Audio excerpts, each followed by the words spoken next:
қараңыздар. Берілген максималды әр тапсырма бойынша дискрипторда берілген максималды балдарыңызды тапсырма бойынша жазып отырсыздар. Әркім өз балдарын берілген жауаптарына байланысты бағалап отырады. Енді балалар өткен сақыр тақырыпты пысықтап алу мақсатында мен сіздерге алдыңғы тақырыпта сіздерде жұмыс жолымен шығатын аурулар, немесе венерологиялық аурулар. Жалпы венерологиялық аурулар деген венера деген сөз қайдан шыққан балалар? Ежелгі махаббат кітабының астынан шыққан болады. Жақсы. Жұқпалы аурулар бірден жұмадайды. Спид, вирус, СОС және ВС гепатиті. Өте жақсы. Спирохет арқылы жұғатын аурулардың қандай ауру? Спирохет бактерия ма жоқ? Ол бактерия арқылы шығады, оның аты вирус. Сіздерге тақтада не беріліп тұр? Әр топтан екі оқушыдан келіп, сұрақтардың жауабын сәйкестігіңізді кетсеңіздер. Жақсы, Асия келеміз? Келе қойсен. Дарын. Және келе қойсен. Жаз. Әр топтан бірінші сұрақ. Болды, отыра қойыңыз. Келесі. Жақсы, рахмет. Жақсы. Қазір енді өздеріңіздің балдарыңызды, берген жауаптарыңызды дұрыс немесе бұрыс екенін айтасыздар. Белгілейсіздер дегеніңізді, бағалау парақшаларыңыз.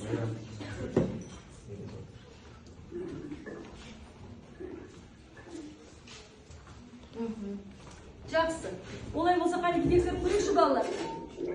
Кімдікі дұрыс, кімдікі бұрыс? Нерес? Қоздырушысы сифилис кім белгіледі жаңа? Үшінші топтан белгілеген болатын, иә? Асықтардың түсіне қарай сіздер үш топқа бөлінген тұр. Келіп, мына жерден өздеріңізге ұнаған асық таңдасаңыздар. Жылдам.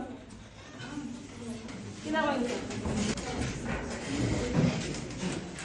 Көріп тұрсыздар, иә? Екеуі не байланысты? Не заттар? Балапан мен жұмыртқа. Қанеки, айтылаңызшы не дедіңіз? Ұрық байланыстырады, иә? Жұмыртқаны басқаша не деп айтамыз? Ұрық. Бүгін жаңа тақырыбымыз ұрықтың қалыптасуы мен дамуы. Жаза қойыңыздар. Дәптерімізді ашамыз. Бүгінгі күнді жазамыз балалар. Келесі бүгінгі сабағымызда мынандай бағалау критерияларын балалар өзіңізге шыртқы жәйттеріне жазып қарап белгілеп алайық. Ұрықтың дамуын салыстыра отырып құрылымын анықтау, эмбрион ұрықтың даму кезеңдерін талдау. Таныстырғым келіп отыр. Барлықтарыңыз қаламсыз мұқият қараңыздар. Шыққан жұмыртқа жасушасының диаметрі 3-тен мыңдаған сперматозоидтар жатыр түтігінде жұмыртқа жасушасының қоршауы. Сперматозоидіне жақындайды және өзара қоректік заттар мен зат алмасу өнімдерінің алмасуын қамтамасыз етеді. Көндік эмбрион эндометрий деңгейінен кейін ақырындап дамиды. Әрбір келесі бөлінулер әртүрлі жасушалық қабаттардың түзілуіне әкеледі. Сыртқы қабат немесе олар өз кезегінде осы жасушалар арасындағы байланысты сұйықтықта жүзіп жүреді және жатыр түтігі бойымен қосылады. Ол жатырға жеткенде 32 жасушадан тұратын бластула сатысындағы түйіршік түрінде болады. Бір-бірімен қосылуы үшін әйелдің ағзасында ұрықтану жүре бастайды. Осының нәтижесінде ұрықтанған жұмыртқа. Енді балалар, жалпы сіздердің алдында көбеюді өткен болдыңыз, енді өсу мен дамуға байланысты өсу мен даму, ұрықтану, зигота, эмбрион сөзінің мағынасы не? Жалпы менің ойымша, бұл үшеуі де тірі ағза болғанымен, олардың даму сатылары әртүрлі болып табылады. Яғни ұрық дегеніміз ол ең алғашқы бірінші сперматозоид, одан кейін ол жатырға түскеннен кейін жалпы ол зиготаға айналып, яғни бөлшектену процесі жүреді. Ал ары қарай эмбрион дегеніміз бұл жатыр түтігінде дамып жатқан организм. Жақсы. Ұрықтану ол не? Қандай зат? Ұрықтану деген аталық сперматозоид пен аналық жұмыртқа жасушасының қосылуы. Қайда жүреді? Түтік жүйесінде жарайсың. Аналы жатыр түтік жүйесінде жүреді. Келесі, ұрықтанудан кейін жүретін қандай кезең? Зигота. Зигота бөлшектену, иә, пластомерия. Бөлшектену кезеңі қай жерде, қай уақытқа дейін созылады екен?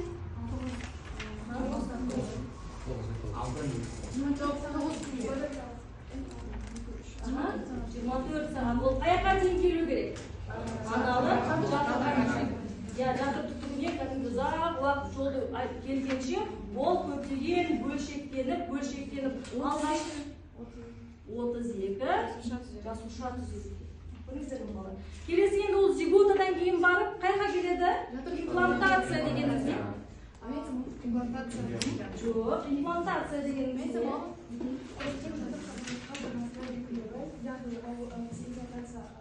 Имплантация, иә. Ана мен баланың ортасындағы плацента түзіледі.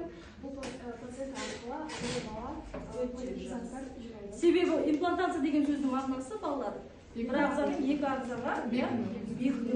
жалпы 9 күнге шейін. Әйел адам ол басқа ағза, ал ұрық ағзада болашақ ағза ол басқа ағза. Кітаптарыңыздың 217 бетін ашыңыздар. Ұрықтану кезеңіне байланысты мына жерде иллюстрациялық суреттер берілген. А3 форматқа жабыстырып, оларға анықтама бересіздер. Қараңыздар балалар. Аналық жұмыртқа жасушасының аталық сперматозоидтың құрылымына анықтама бересіздер. Бірінші тапсырма, бірінші топ сіздерге. Бірінші топ. Сперматозоидтың жұмыртқа жасушасына ену және жасуша ядросын атап, талдап атап бересіз. Кітаптарымызда 75-ші сурет берілген ұрықтан түзілуіне. Осы жерде ұрықтарға жұмыртқа жасушасының түзілуін анықтама беріп, жұмыртқа жасушасын